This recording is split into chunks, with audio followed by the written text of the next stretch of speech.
William Henry Perkin, the man who invented synthetic dyes. William Henry Perkin was born on March 12, 1838, in London, England. As a boy, Perkin's curiosity prompted early interests in the arts, sciences, photography, and engineering. But it was a chance stumbling upon a rundown, yet functional, laboratory in his late grandfather's home that solidified the young man's enthusiasm for chemistry. As a student at the City of London School, Perkin became immersed in the study of chemistry.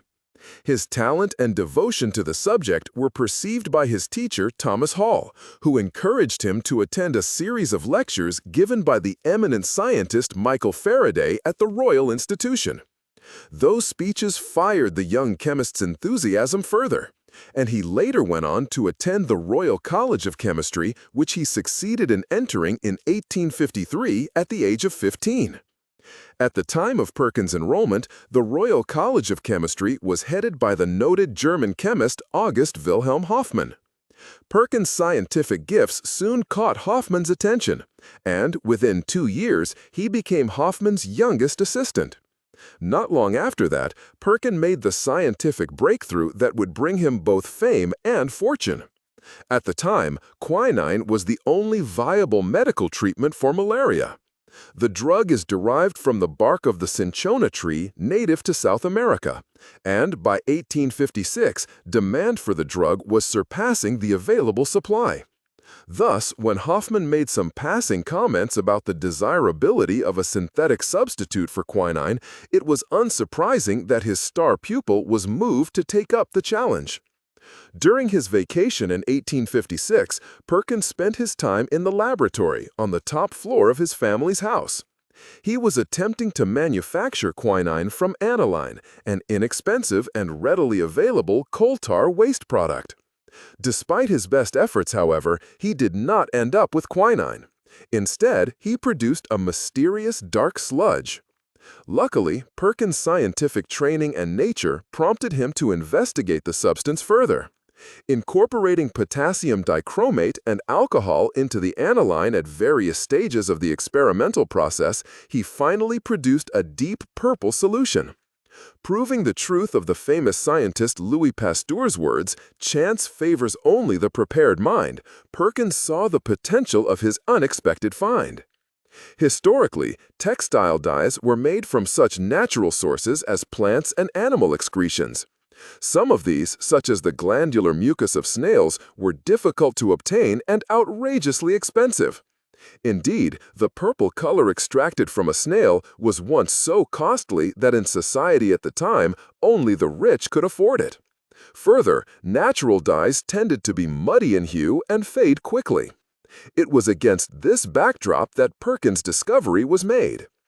Perkin quickly grasped that his purple solution could be used to color fabric, thus making it the world's first synthetic dye. Realizing the importance of this breakthrough, he lost no time in patenting it.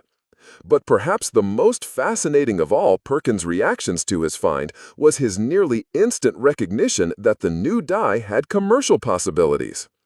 Perkin originally named his dye Tyrian purple, but it later became commonly known as mauve, from the French for the plant used to make the color violet. He asked advice of Scottish dye works owner Robert Pullar, who assured him that manufacturing the dye would be well worth it if the color remained fast, i.e. would not fade, and the cost was relatively low.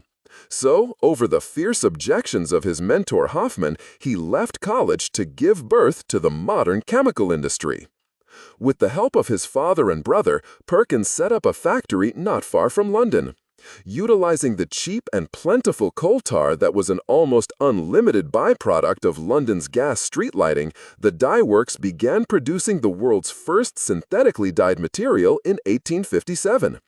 The company received a commercial boost from the Empress Eugenie of France when she decided the new color flattered her. Very soon, mauve was the necessary shade for all the fashionable ladies in that country. Not to be outdone, England's Queen Victoria also appeared in public wearing a mauve gown, thus making it all the rage in England as well. The dye was bold and fast, and the public clamored for more. Perkin went back to the drawing board. Paragraph. Although Perkin's fame was achieved and fortune assured by his first discovery, the chemist continued his research. Among other dyes he developed and introduced were aniline red, 1859, and aniline black, 1863, and, in the late 1860s, Perkin's green. It is important to note that Perkin's synthetic dye discoveries had outcomes far beyond the merely decorative. The dyes also became vital to medical research in many ways.